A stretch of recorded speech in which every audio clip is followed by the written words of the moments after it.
Fiadanan'ny tompo amintsika tsirairay avy, andaontsika hivavaka hanomboka ny fotoana. Andriamanitra, miantso anao indray izahay amin'izao fotoana izao. Miondrika eo anatrehanao indray izahay amin'ity anio ity. Ampanetretena ny ankohofanay eo anatrehanao. Mankasitraka anao izahay. Ny vatana iray manontolo, ny sainay, ny fonay, ny fanahinay dia miondrika tanteraka manaja anao izay Andriamanitra. Miondrika izay, manome voninahitra anao izay. Aoka hiverina any aminao voninahitra rehetrarehetra.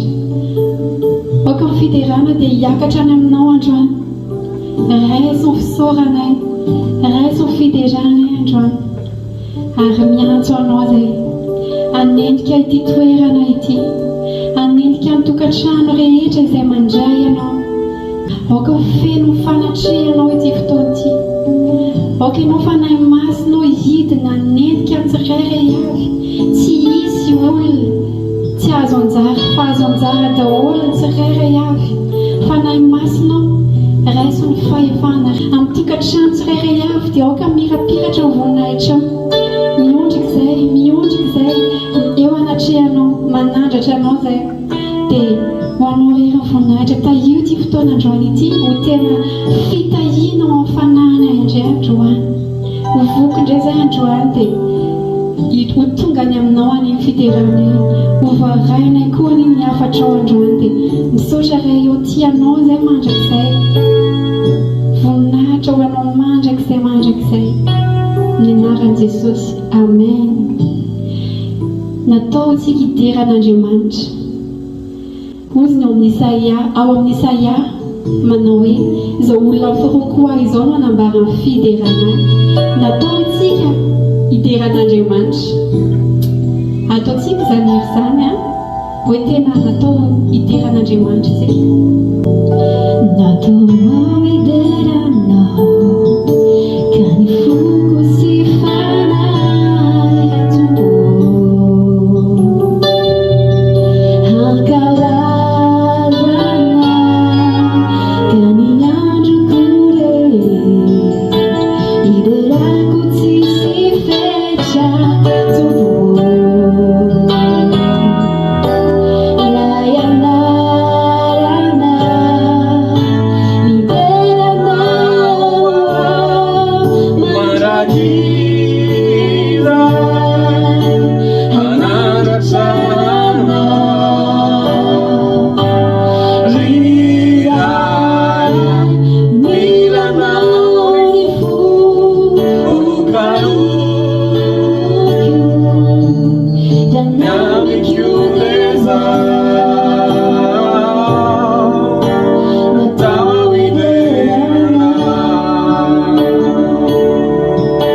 Hideran'Andriamanitra, natao ho an'Andriamanitra isika.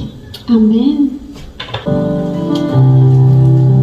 Mbola iondrika eo anatrehan'Andriamanitra isika, sao dia sanatria nisy zavatra tsy araka sitrapon'Andriamanitra vitantsika, sao dia misy fahotana tsy navy vitantsika, sao dia misy zavatra nampalahelo fon'Andriamanitra nataontsika, dia ndoantsika iondrika dia hiteny hoe olombelona ihany izay tompo, tsy mendrika akory anao na ny anaranao, nefa vonony zahay anao mifoana tompo mibebaka hatramin'izao. Or tompo be fitio mba tantahanao dianay, fantatrao fa efa nanino ny olona tetỳ, ankehitriny mamelana ny elika izay vitanay. Amen.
Andriamanitra fa mbola mamela helika izy, mbola mamindra fo izy, mbola te hamboatra antsika hatrany izy.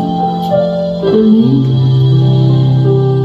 Jesosy moa androany dia te hampahery ho antsika rehetrarehetra izay reraka izay mitanondrika dia ny raha ataontsika manaraka hoe namoana ianao no mitanondrika ny tonkirantsika manao hoe ry oro fo no niady ety ketraka sady misento ery mampahereza amin'ny fanahinao aoka tsy ho reraka amin'ny fonao nahoana ianao no mitanondrika nahoana no mitoloka ianao manantenan'Andriamanitra mbola hiterazy ihany ianao ny kivy sy ny varilava dia manaiky ho isam-bava koa mezaha etseo ny herinao aza manaiky ho resy ianao na maro aza amin'ny fahavalo manaka-dalana mpandalo ny fanahin'Andriamanitra ampadozitra azy ireo lavitra. Amen. Ny tenin'Andriamanitra no tokeo ary ny tahotra kosa areo avereny matetika hoe tsy maintsy mandresy Jesosy, tsy maintsy mandresy Jesosy. Amen.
sanao anokatra fonao hieno tenin'Andriamanitra izay entom-panompiny androany amin'ny anaran'i Jesosy raisiny tenin'Andriamanitra androany. Dia manantitra ny fiarabana sy manona ny fiadanana isa-tokantrano amin'ity alady roa ity ho antsika izay manaraka isa-tokantrano. Misaotra am-polompon'Andriamanitra nitondra antsika eto anatin'ny fiderana dia arivavaka isika. Andriamanitra tsy mitsahatra ny misaotra sy mamey voninahitra ny anaranao masina izahay. Andriamanitra ilay masina indrindra. Andriamanitra any amin'ny lanitra ianao, any ny fitoeranao ary aty amin'ny tany ny fitoeran'ny tongotrao. Miondrika ampanetretena eto anatrehanao izay Andriamanitra amin'ity fotoana ity. Misaotra ny amin'ny tombonandro sy fahavelomana nomenao anay tsiraray avy. Misaotra raha mbola nomenao fahafahana handre ny teninao izahay. Fitaovana fotsiny azy Jesosy amin'ity anio ity, fa ny teny dia avy aminao mivantana, aoka tsy ho hita mihitsy izahay. Ampio izay hietry, ampio izay hanetry tena hatrany hatrany. Fa ianao no hisandratra hatrany, ary ianao no mena ny voninahitra hatramin'izay ka hatramin'izao aroa mandrakizay. Dia evangely isam-batan'olona, evangely tsiraray avy isa-tokantrano Jesosy izay andeha ity teny nomenao ity, satria teninao izy ity fa tsy teniko ary miala eto izay dia samy faly sy ravo ao amin'ny fanahy satria miteny taminay indray ianao tamin'ny alalan'ity teninao ity. Dia misaotra sady fanahy-masina fa eto ianao amin'ny anaranao Jesosy. Amen. Sokafantsika ny Baiboly manasanao manokatra ny Baiboly ao amin'ny Isaia 7:7 sy ka hatramin'ny 9. Amin'ny anaran'i Jesosy no mankitsika azy. Mampahatanjaka ny reraka izy ary izay tsy manan-kery na izay kely hery dia ampitombony hery na omeny hery be. Na dia ny tanora fanahy aza dia ho reraka sy ho sasatra ary ny zatovo lavo tokoa. Ny zavatra hitovizantsika olombelona ety am-panombohana dia izao. Mahafinaritra ary mila fa tsy zarery mahatsapa an'ilay izy fa tsika rehetra hoe na iza toerana misy anao hitovizan'ny olombelona dia izao. Rehefa mifankahita izy dia inona no ataony? Mifampiarahaba izy dia mifampanontany. Tsika malagasy manana fiarabana maromaro. Salamy manao ahoana nareo hoe akory aby ny antony dia izao, mpiarabelona isika dia mifanontany dia mifampitsinjo dia mifampiady hoe manao ahoana izay iny ilay mifanila-bodirindrina amiko iny, manao ahoana izay ilay havako iny, dia manontany manao ahoana ny fahasalamana salamy dia misy indray rehefa antarina manao ahoana nareo reradreraky vizambizany izay mivaly teny faheno matetika amin'ny maha-olombelona satria izay ny natiorantsika ary voajanahary izay, ary izay hitovizan'ny olombelona rehetra nature humaine izay. Eo amin'ny aran-drofo izay fa hoentiko miditra aty amin'ny tontolon'ny ara-panahytsika amin'ity marain'ity hoe amin'ity fotoan'ity hoe manontany anahy koa izao Jesosy, manontany azy zao izy amin'izao fotoana izao manontany anahy mihitsy izy hoe manontany anao koa izy manontany antsika izy ny tena marina. Ry zanako manao ahoana kay ny fahasalamanao ao zao, ny fahasalaman'ny fanahin'io manao ahoana? Dia apetrany amiko izay fanontaniana izay dia apetrany aminao koa manontany anao izao izay itsika isa-tokantrano izay manaraka an'ity, na aiza misy anao manaraka an'ity tenin'Andriamanitra ity dia manontany antsika Jesosy hoe aveliko ilay fanontaniana napetrany, manao ahoana kay ny fahasalamanao ara-panahy zao? Dia hoy hoe tazony izay fanontaniana izay fa hiverina maly an'izay tsika any amin'ny farany any amin'ny famaranana hoe ahoana ny valiny inona ny zavatra omeny Jesosy ny amin'ny toe-pahasalamako. Fa raha ao anatin'io verset io dia ny loha-hevitra omeny Jesosy dia izao hoe mampatanjaka antsika Andriamanitra ho an'izay reradreraka, ho an'izay kely hery. Dia loha-hevitra omeny Jesosy androany omeny Jesosy anao androany mampatanjaka antsika Andriamanitra. Amin'ity loha-hevitra ity dia izara roa mazava ny tenin'Andriamanitra ry havana. Mizara roa, tapany voalohany andeha aloha jerentsika amin'ny Baiboly hoe ahoana ny endrika anazavan'ny tenin'Andriamanitra. Ohatra velona izay misy ao amin'ny Baiboly mikasika an'io hoe mampatanjaka ny reraka Andriamanitra. Hijery personazy anankiroa tsika hijery, ny ray tao amin'ny testamenta taloha ary ny ray aty amin'ny testamenta vaovao, izay samy nandalo arerahana somary nandalo fahasasarana sy trotraka sy ny sisa izay ilazana azy be lehibe na azo andikana azy na vizana na hojerentsika ny tantaran'ny mpaminany Elia izay hitantsika eo amin'ny bokin'ny mpanjaka. Dia ny faharoa, tapany faharoa maranana sady tantaran'ny mpianatry Jesosy anankiray 12 le 12e disciple, dia tsy izy zany fa Jodasy Iskariote. Misy lesona ho raintsika amin'ny tantaran'ny Jodasy amin'ny tapany faharoa, dia hitantsika eo hoe ny amin'ny resaka reraka sy ny sisa io. Mpanjaka voalohany 7:20 andininy faharoa ka hatramin'ny fahaefatra no vakiantsika amin'ny anaran'i Jesosy. Mpanjaka voalohany 7:20 andininy faharoa ka hatramin'ny fahaefatra ho vakiako amin'ny anaran'i Jesosy. Ary Jezebela nandefa iraka tany amin'ny Elia hanao hoe hataon'ireo andriamanitra amiko ane izany. Eny, mihoatra noho izany aza raha tsy ataoko toy ny ain'ny anankiray tamin'ireny ny ainao rapitsy toy izao. 7. Ary raha nahita izany Elia dia niainga ka lasa nandeha hamonjy ny ainy, dia tonga tany Berseba izay any Joda, ary ny mpanompony najanony tao. Fa izy kosa nandeha lalana indray andro tany anefitra, ary tonga ka nipetraka teo ambany anjavidy anankiray ka nangataka, dia nangataka ho faty izy ka nanao hoe aoko zay, alao ny aiko ankehitriny Jehovah fa tsy tsara noho ny razako ao. Le 14 verenantsika azafady fa izy kosa nandeha lalana indray andro tany anefitra, ary tonga ka nipetraka teo ambany anjavidy anankiray ka dia nangataka ho faty izy ka nanao hoe aoko zay, alao ny aiko ankehitriny Jehovah fa tsy tsara noho ny razako ao. Io tantara io raha miverina kely ako mino fa maro amintsika nefa mety mahafantatra n'io tantara io, fa amin'ity anio ity io no naverina fanamasina ho resahana. Ary misy antony ary misy zavatra tian'ny fanamasina hoentina amintsika tsirairay avy nazazy amin'ny teny voalohany hoe Andriamanitra dia marina amin'ny teniny, ary matoa izao ny fotoana nomeny Jesosy tenenana azy amin'izao vanim-potoana izao mihitsy ny ilaina mahazo an'izany tsika tsirairay avy. Tamin'ny volana janvier nomeny Jesosy an'ity teny ity fa amin'izao volana Mai zao nomeny fotoana, nomeny sehatra ahafahana mizara azy ary isaorana azy zany ny amin'izany fahasoavana izany. Ary Jesosy no melo lalana, izy no melo lalana antsika tsirairay avy any tokantrano, za dia fitaovana mitondra fotsiny eto amin'ny teny ity. Ny tantaran'ity eto amin'ity mpanjaka voalohany 9:20 ity raha miroso eo aloha tsika mpanjaka voalohany 9:20, jerentsika contexte teo aloha teo dia zao nanao fahagagana Andriamanitra, satria ny zava-misy ravina dia zao hoe ny iraka fototra misy en principal na mipetraka Andriamanitra tamin'ny Elia dia tsotra hoe avereno hitandrina sy avereno hifikitra amin'ny fahamarinana amin'Andriamanitra ny zanak'Israely, satria nirorosaina ny zanak'Israely.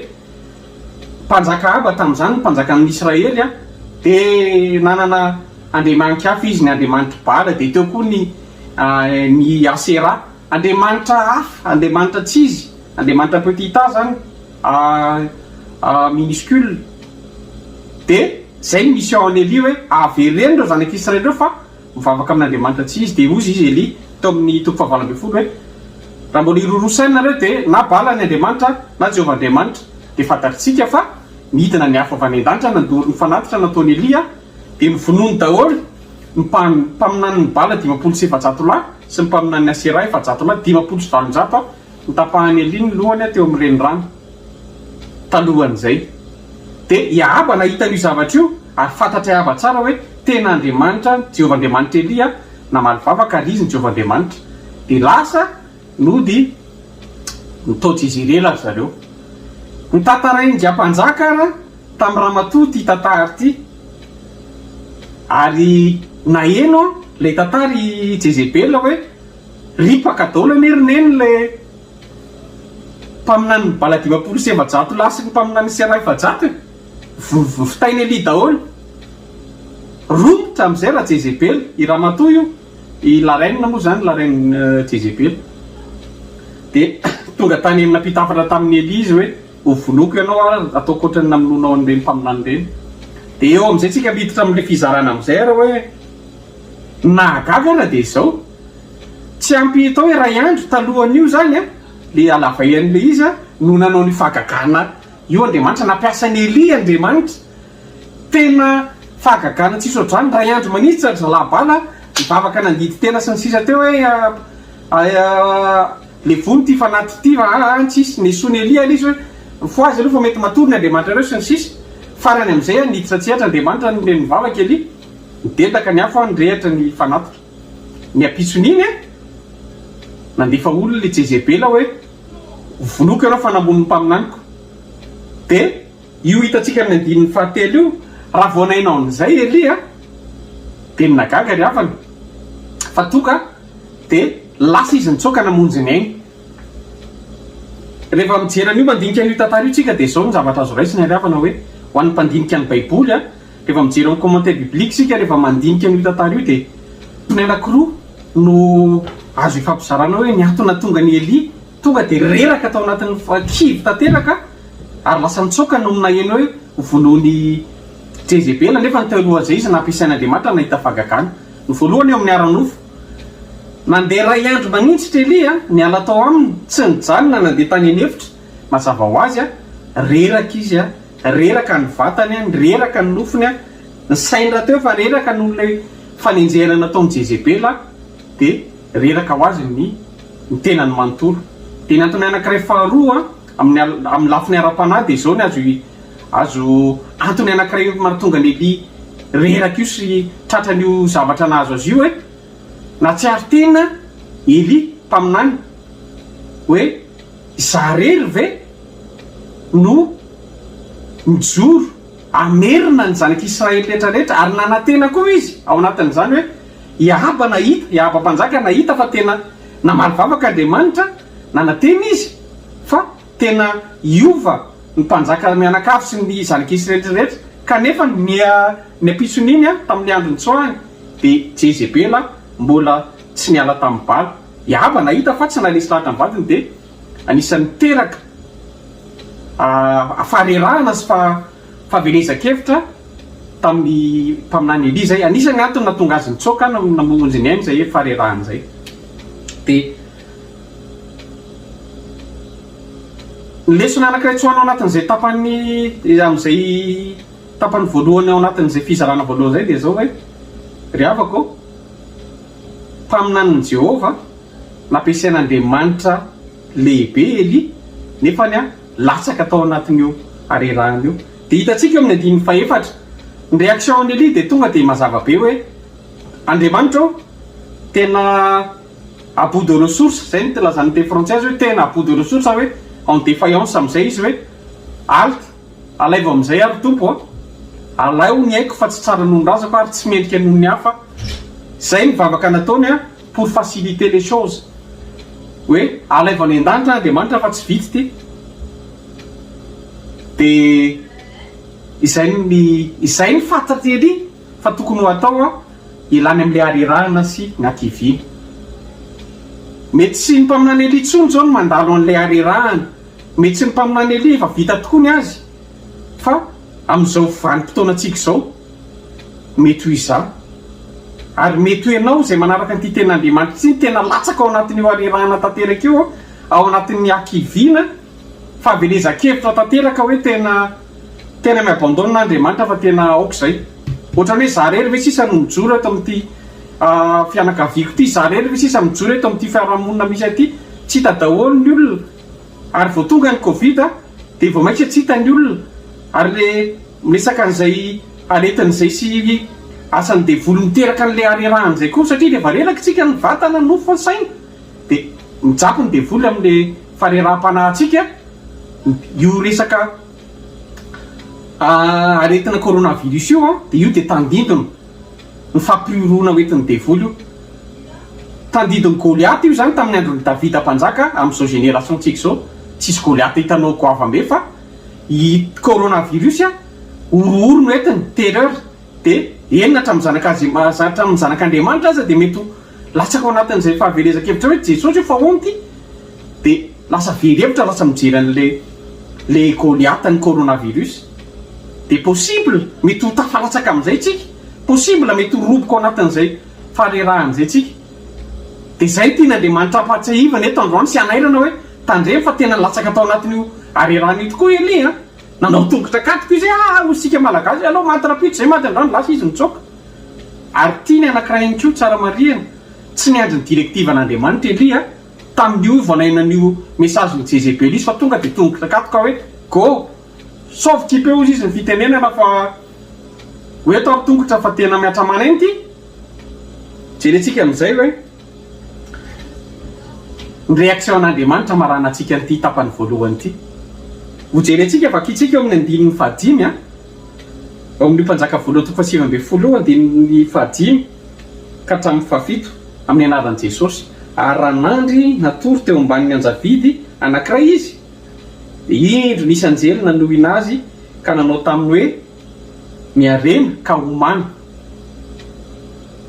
dia nijery izy ka indro teo anilany lohany nisy mofo voaendy tamin'ny arina sy rano izy ray tavoary ary nihinana sasotry izy dia nandry indray ary afandro indray ilay anjelin'i Jehova dia nanohina azy ka nanao hoe mifoazy ka homana fa lavitra loatra mialeanao io andiny fadimy ka hatramin'ny fahafito io dia mazava be ary rehefa bangoly izy io ry havana tena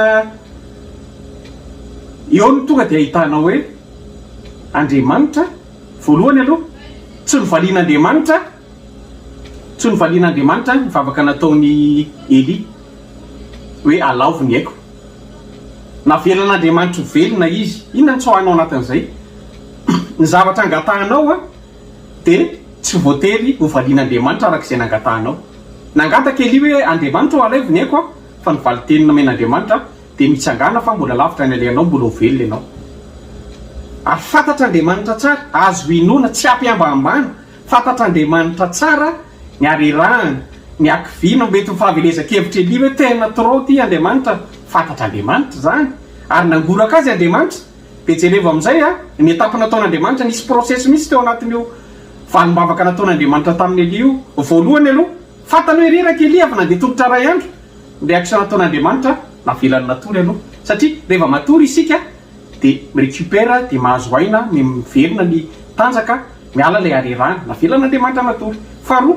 rehefa nahazo toritory teo dia nifoaziny nomeny sakafo no misy rano voaendy hitantsika teo dia manarak'izay nampisehoan'Andriamanitra any Eli hoe zany tena mbola manaraka anao hoe momba anao ne nandefasany anjely mpanompo nanompo any Eli hoe ndany karakarao io mpanompoka io dia ny anjely servirany Eli tsy vitan'izay fa rehefa men'Andriamanitra sakafo Eli dia Eli nandeha tamin'ny herin'ny tena ny tonga teo amin'ny toerana io men'Andriamanitra tory lalana mazava amin'ny alanan'ny anjely Eli hoe minana fa lavitra ny lalanao ary tsy vitany men'Andriamanitra tory lalana Eli raha hitantsika amin'ny andinin'ny faha 9 eo ambany eo ny fahadimy men'Andriamanitra mpiara-miasa mpanampy satria ndesantsika teo hoe mety natsiaro tena irery Eli dia ozy Andriamanitra hoe anisan'ny olana mafy an'ny Eli miasa rery dia ozy izy ndana fa misy Elisa zay ary amin'ny tanàna aleanao ary dia hosory izy alaivo izy miaraka aminao dia hosory izy andimby anao fa hiara-isa aminao io Elisa io men'Andriamanitra mpiara-miasa Eli tao aorianan'io fotoana io Andriamanitra raha nanao an'izany tamin'ny Eli tamin'izany fotoana izany dia raha mandalo arerahana aho zao raha mandalo arerahana ianao isika sy ianao sy samy manala ny situation antsika hoe manahoana ny ara-panahiko amin'izao amin'ity manomboka nitsaka volana mety matanjaka tsara ve ianao reraka ve ianao fa raha sanatria reradreraka ianao raha sanatria sasatra ianao dia tsarovy tenin'Andriamanitra io mpanjaka voalohany toko faha 9 ka hatramin'ny fahafito navelan'Andriamanitra natory izy nomen'Andriamanitra sakafo izy ary nampisehoan'Andriamanitra ny hery nandrany anjely nomeny tory lalana nomeny tory marika hoe zao natao ary farany mbola nomeny mpiara-miasa mpanampy ry avako izay ny vahaolana men'Andriamanitra anao inona no mety mahatonga anao reradreraka io fantatry Jesosy io ary efa nelo lalana tany tokantranao izy hoe ianao tady anipoka anty tady dio Andriamanitra no mameno io teny io atsika androany hoe aza tsipy le gant alaivo indray le gant dia anaovy fa anome tory lalana anao Andriamanitra anome tory lalana Andriamanitra anome torolalana antsika Andriamanitra ary ame olona hiarasa amintsika izy amin'ny mission izay ampanaoviny anao fa Andriamanitra tsy manaonao foana ary tsy nambaly azon'Andriamanitra atao ry havana nakany ainy Eli teony eo azony natao fahefany absolu ary am'Andriamanitra tsy toa azy amadio souverain azy azony natao zany fa fihevitr'Andriamanitra hafa lalan'Andriamanitra hafa ny fisainantsika olombelona hafa lalantsika olombelona hafa izay ny zavatra nataony Eli amarana antsika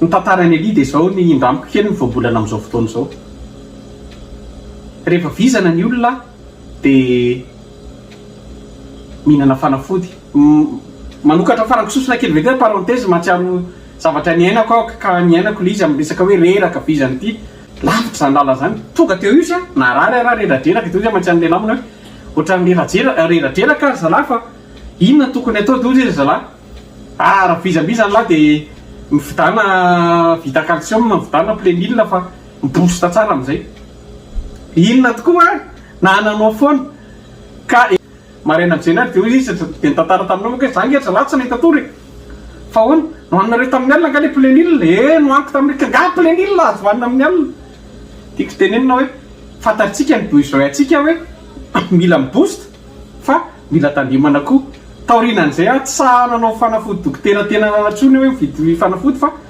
mila kinapaona fanafody sanina amin'ny alina no hoanina tamin'ny alina idiko ny farankisosona raha reraka ny fanahiko reraka ny fanahnao ohatra n'io nataon'Andriamanitra tamin'ny Eli ho boosteny ianao ary jelevo ny ala teo Eli men'Andriamanitra ny sakafo io izy hitatsika zay eo amin'ny andininy fahavalo mandana ozy izy ianao zay le guidelines zay le torolalany matikany amin'ny moreb ianao any ny destination tokony alehanao fa tsy tonga dia nandeha zay tianao nalehanao fa io sakafo nohaninao io lavitra lananao izy le ajeny fa mihinany sakafo nohaniny ray andro ny alina iny na ahafahany résiste na andeha tsy nijanona na 40 jours et 40 nuits eritreretra hoe lalana 10 km zany raha nandeha tongotra izy atao hoe 3 km par jour fotsiny tao anatina 40 jours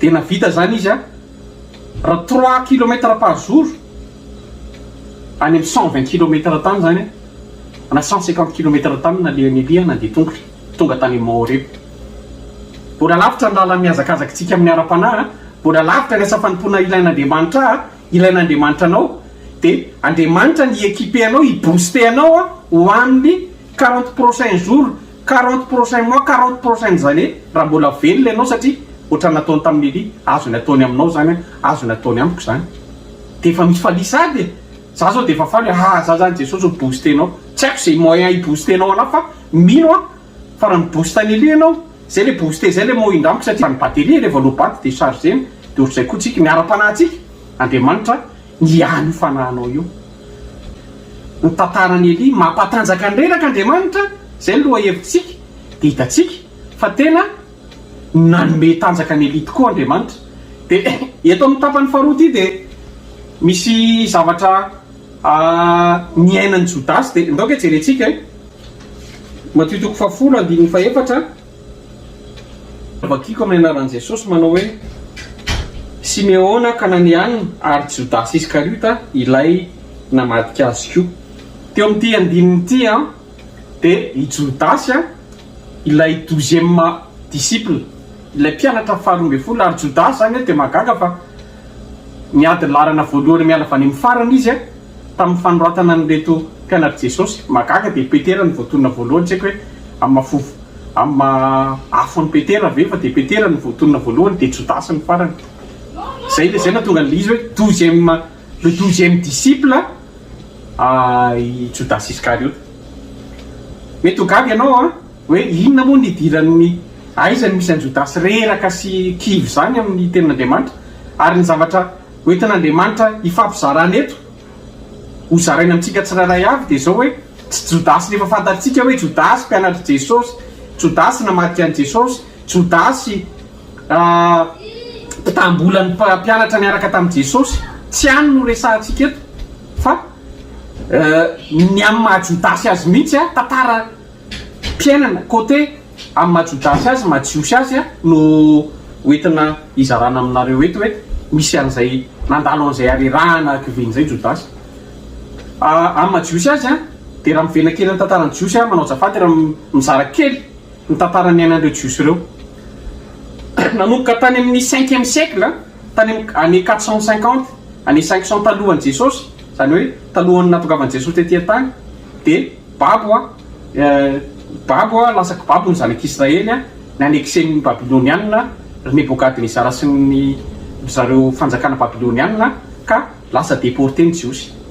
Dia lasa Babo nanomboka teo année 500 teo 450 tany hoany mandrapa tonga taty amin'ny Jesosy efa tonga mbola déporté ny Jiosy, zany hoe nisy fanjakana anakefatra ary hitantsika amin'ny Daniela toko faharoa zay ho antsika zay mandinika an'io efa hitanahita Nebokadnezara io, dia io le tandindona révélation tenenin'ny ny fanazavana nofon'ny Nebokadnezara nentin'ny Daniela dia hoe isy fanjakana efatra aorinanao, Nebokadnezara ny Babilonianina, dia fanjakana Medo-Persa, fanjakana Grika ary ny fanjakana Romanina.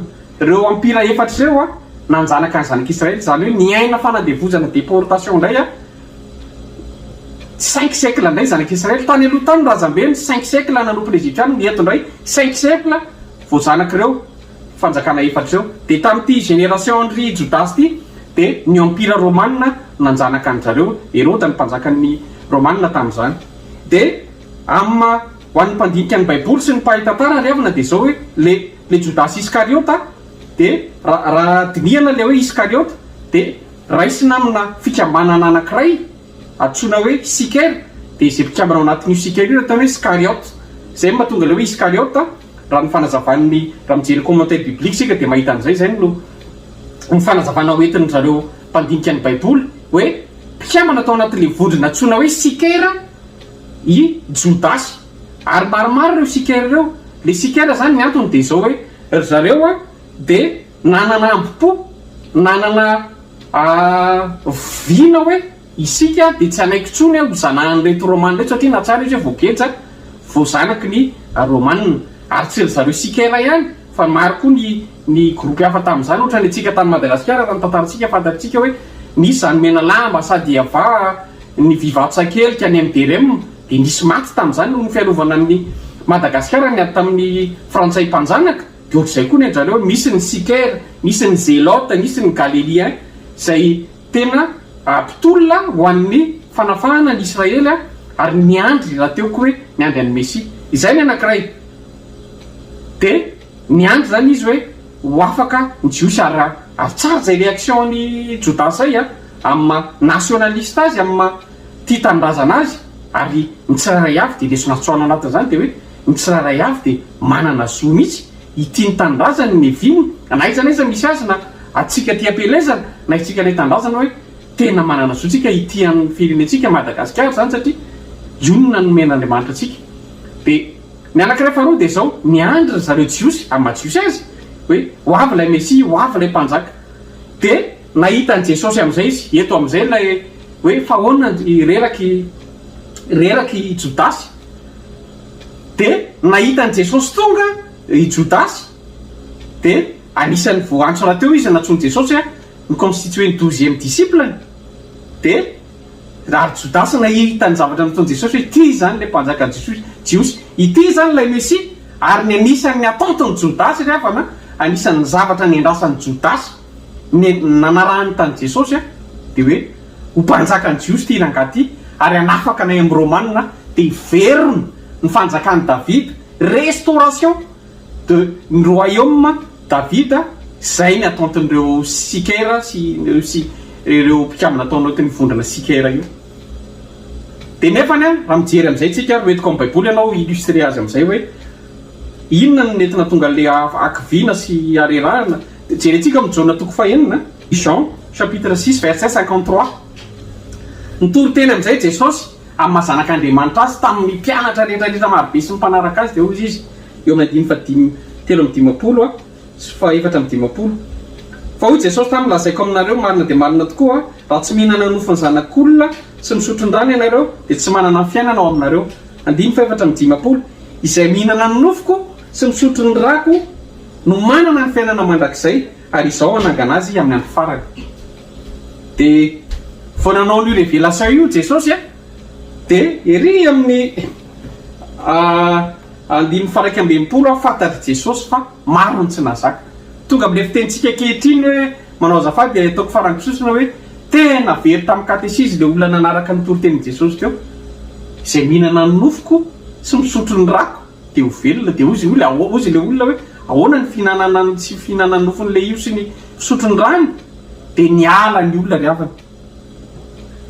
Dia teo hoan'ny marobe ny ala dia niverenan'i Jesosy amin'izay izy 12 ary eo amin'ny fanontanian'i Jesosy eo amin'ny Jona 9:17 rehefa hitan'i Jesosy fa lasa ny olona tsy nazaka an'ilay famarinana ny toriany, tsy maintsy mihinana ny nofoko izy izay mihinana ny nofoko no manana fiainana izay misotro ny rako. Dia eo nanontany amin'ny mpianatra izy ary amin'io fanontaniana io dia rehefa trandrahana ilay fanontanian'i Jesosy dia ho an'ny mpandinika ny tenin'Andriamanitra, ho an'ireo mpandinika ny Baiboly dia milaza hoe ohatrany nataon'Andriamanitra nitodika ho an'ny nataon'i Jesosy nitodika manokana ho an'ny Jodasy io fanontaniana io hoe hoy Jesosy hoe ianareo koa fa mba hiala. Anisan'ny nadresen'i Jesosy manokana mihitsy Jodasy hoe hiala ve ianao, satria eo zany Jodasy dia latsaka ao anaty fahavelesika hoe hihinana nofoko, nanomboka rapianatra izy ho faty dia hitsangana dia nanomboka teo. Fa Jodasy tsy niala koa izy, mety nieritreritra koa izy hoe mety hivena amin'ny décision an'i Jesosy fa aloha anaraka anazy ihany fa ity ilay mpanjakan'ny Jiosy ity ilay Mesia navitra ny Israely. Ry havana, tena latsaka tao anatin'ny arerahan-tsaina fa mety very hevitra Jodasy hoe tena tsy izy ary ve ty sa izy ary ve ty ilay Mesia ity sa ahoana. Dia tao anatin'izay nanomboka teo Jodasy dia nireraka Jodasy nanaraka an'i Jesosy izy dia no tonga tany Betania amin'izay Jesosy taty amin'ny kaikaiky ny mission dia teo natomboka azy nihiditra amin'izay ny devoly. Hitantsika zany amin'ny Luka 4:20 andininy 7 nihiditra Satana atao amin'ny Jodasy satria efa nikivy izy nireraka hoe tena kivy ahako hoe ho faty zany ilay Mesia nendreretika ilay mpanjakany Jiosy nendrasana izy mpikamana atao amin'ny Sikery. Dia nidirany Satana izy dia mora ho an'ny devoly nitarika azy namadika an'i Jesosy. Dia fa hainao mitoheny ary ny farany dia fantatritsika ao Matthieu 7:15 vokatr'izay rehetrarehetra izay teo ny anenenana namadika an'i Jesosy, teo ny ankiviana hoe tsy ho afaka ve zany izay Jiosy mbola voagejan'ny Romanina fa ity Jesosy ity toa ho faty zany izy ity. Dia nanantoteny Jodasy dia hitantsika fa maty Jodasy. Ry havana, zava-doza mitoteraky ny faharerahan-tsaina ankiviana fahavelezan-kevitra raha tsy manana an'i Jesosy isika, raha tsy mitandrina isika, mety miteraka hatramina fahamonotena ary mamela milaza aminao, mifona aminao raha mizara an'ity zavatra ity aty amin'ny firenena mandroso na any amin'ny firenena dalam-pandrosoana. Aty zao aza voaingana ny naheno aty Canada, ankizy kely 9-10 ans dia tonga dia maka fanapahan-kevitra hoe ho vonoko ny tenako. Dia misy misy tena namono tena ilay zaza, tsy tadidiko ilay izy na tamin'ny herintaona na tamin'ity taona ity namono tena 10 ans ilay zaza. Eritreretina amin'izany hoe ahoana tonga ao anatina déception ilay zaza, tonga ao anatina tena hoe arerahan-tsaina fankiviana tanteraka fahavelezan-kevitra dia namono tena. Izay mazava-doza ny tsy fananana an'i Jesosy. Dia io nazan'ny Jodasy hoy aho taminao mamarana ny tapany faharoana ny Jodasy io hoe nanana hevitra tsara Jodasy ny amin'ny anavotana ny Israely sy ireo mpaina tamin-drazana aminy ary nanantena hoe Jesosy leo mpanjakan'ny Jiosy anavitra tanteraka ny Jiosy ho mpanjakan'ny Jiosy androdana ny Herôda sy ny sisa tsy any anefa ilay lalana. Dia kivy izy, dia ketraka izy dia niafara tamin'ny namadika an'i Jesosy niafarana. Izay ny tantaran'i Jodasy ry havana. Ho faranantsika ny ten'Andriamanitra hiditra amin'ny conclusion tsika hoe izay ny tantarany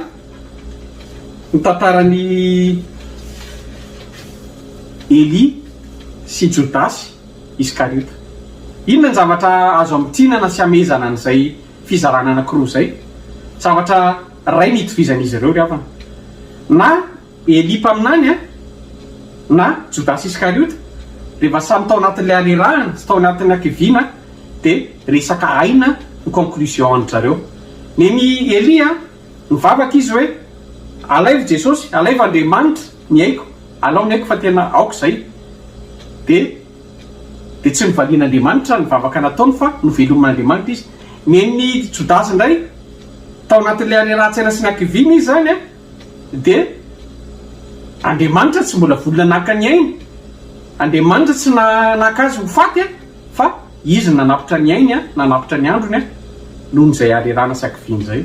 Zany hoe eo dia ahitantsika ny mahasamihafa koa zany ny olona ao anatin'ny fahaverezan-kevitra, ao anatin'ny arerahana, ny olona manana an' Jesosy sy ny olona tsy manana an' Jesosy. Manontany azy ao Jesosy hoe mbola ao aminao ve za, mbola ao amin'ny fogonao ve a? Manontany anao Jesosy amin'izao fotoan'izao hoe mbola ao aminao ve Jesosy? Ianao mamaly azy a, mbola ao aminao ve Jesosy? Mbola hita ao aminao ve izy, hita ao amin'ny ankonanao ve izy? Ka raha mandalo arerahana ianao na mandalo asa sarany ianao dia tsarovy ny tantaran'ny Elia. Ary za tena lala olona ry havana tany Madagasikara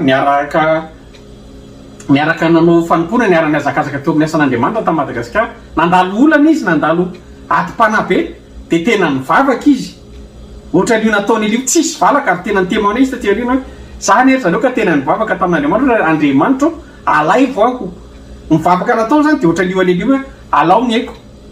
Fa ry havana amin'izao za miresaka aminao zao dia mbola any le olona io a, mbola manao ny asan'Andriamanitra, tsy nalain'Andriamanitra izy. Fa ahoana?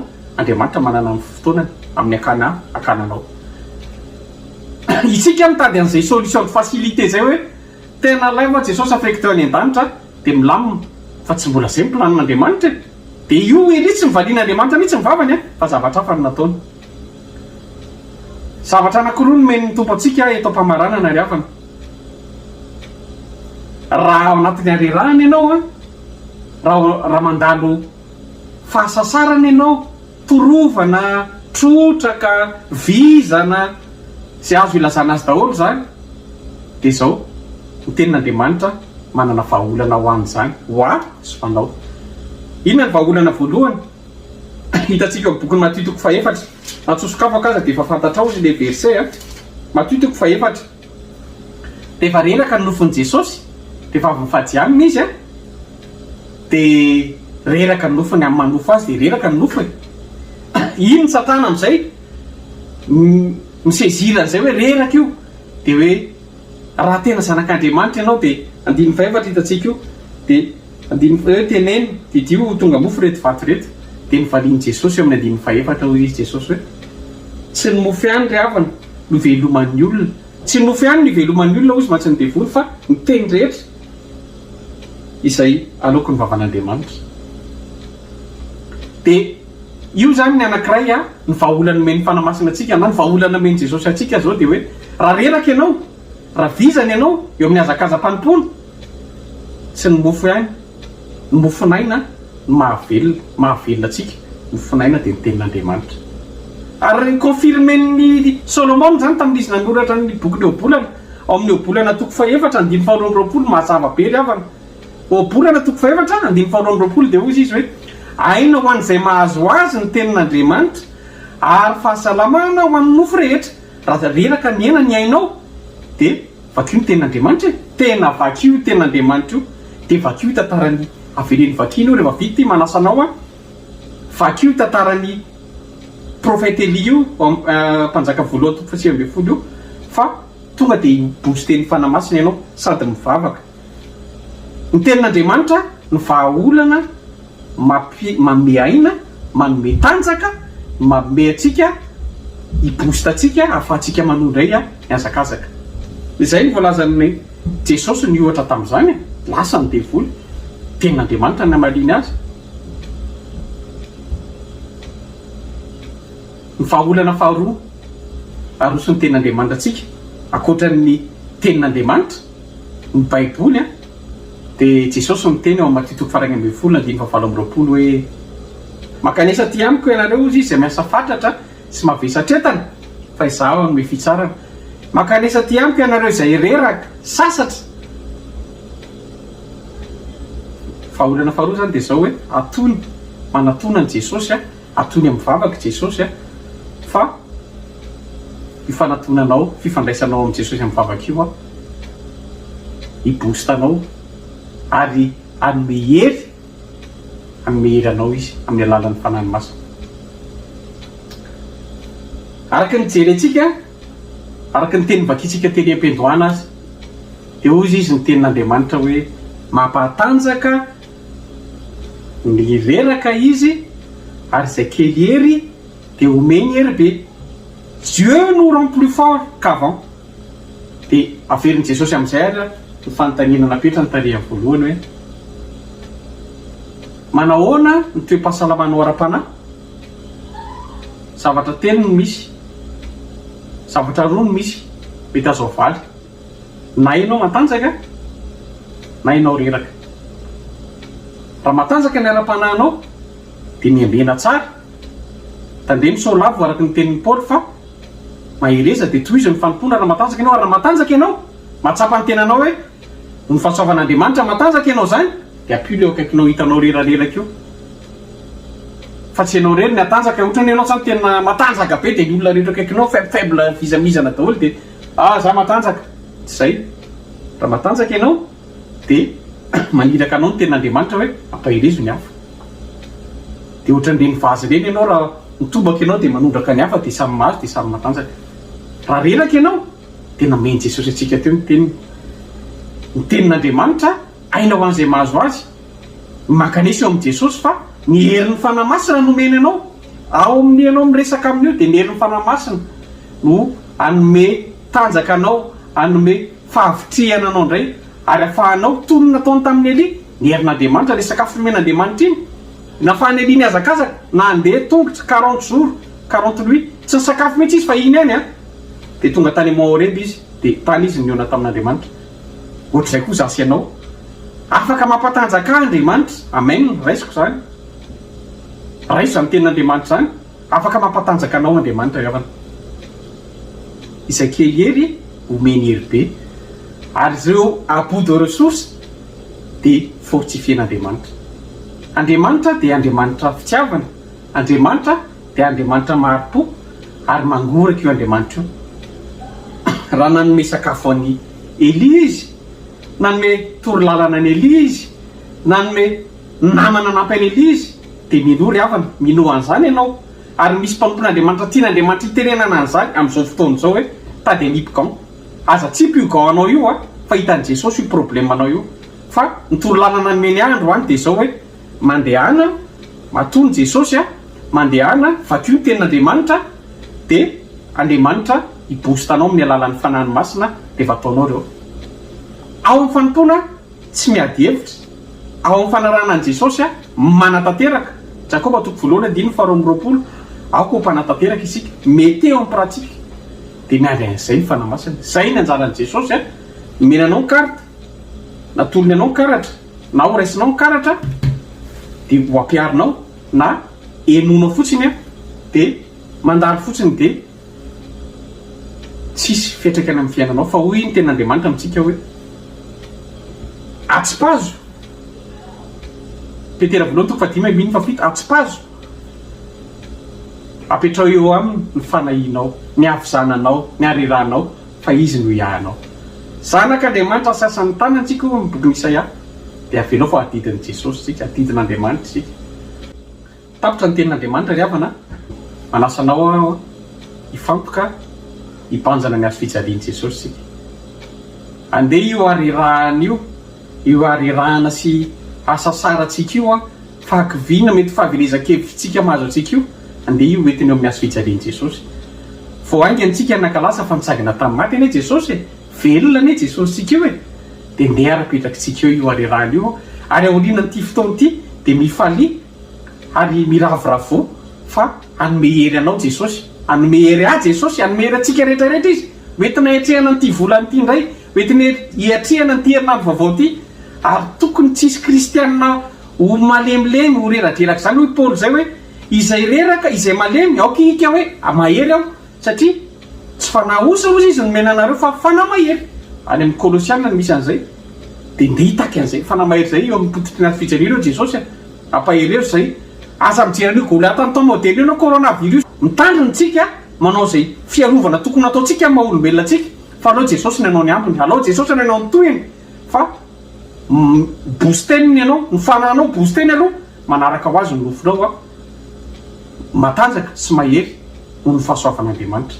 Manasanao ray arivavaka isika raha manandalo faharerahana ianao mandalako vino andeha hoentinao amin'i Jesosy zany hoentinao amin'ny hazo fijaliana fa milo fa hamaly vavaka isika.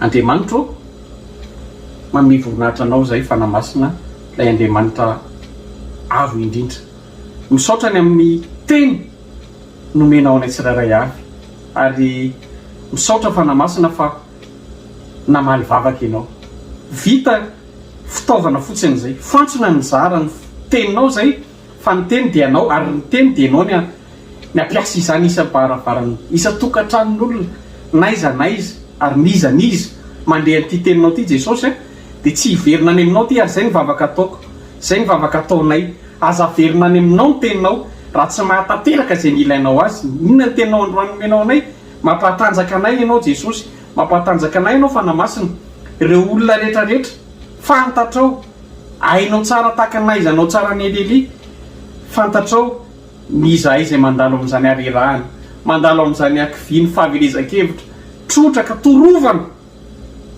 tady tena mofo mihitsy azy ny teninao ny vahaolana narosonao anay teo mofinainy zany ary ny vavaka manatona anao zay Jesosy dia ny fananao masina no anomezanao hery anay ny mivavaka manokana ho an'ny mpanomponao rehetra ny eto Kanada ny any Madagasikara ary mivavaka manokana ho andreo ankohonana izay noho ny fitantananao noho ny fandaminanao ny fiainana tsirairay mety namoy havana mety namoy ray mety namoy reny namoy zanaka namoy mpiraitapo namoy namana sy tapaka mpiara-miasa kanefa misaotra makasitaka anao ny amin'ny fitondranao ary ireo manana teny fikasana koa izay ireo kamboty ireo mpitondra teny mpanantena avelao ho kamboty ozy izy ianao fa ianao ny azy ary tazonina amin'izany teninao zany ianao jereo kamboty ireo zanaka dokotera maty ireo zanaka infirmiera zanaka sage-femme maty ireo noho ny aretina ianao no miahazo ireo ary zay kivy dia mino zay fa ianao